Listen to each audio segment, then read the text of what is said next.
it's Bev Code with the Rubber Buggy. Today I am going to do flower shaping and share my finished card. Here is the card that I am going to be sharing and how I made the beautiful flowers.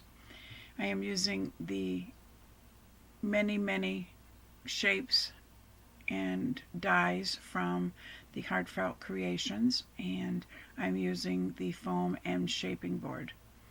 When using foam, you use your heat gun and you lightly heat them before you start molding them. Each different size will take a different stylus shape and size to fit and form and start the curling process. As you can see, I'm going to share many photos from different angles so you can see. Some are done very tight and others are looser. The very tight ones are like the buds in the very center of a flower. For this flower, it's a different petal that's die cut, and you can see that after heating I am pinching the ends and rolling them in my fingers to form the slightly curlier finished edge like this.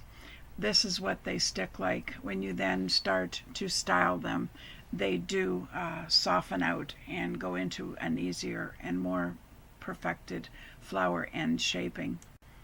I own lots of stamens. They're available, and you can use many different kinds and styles and different color combinations.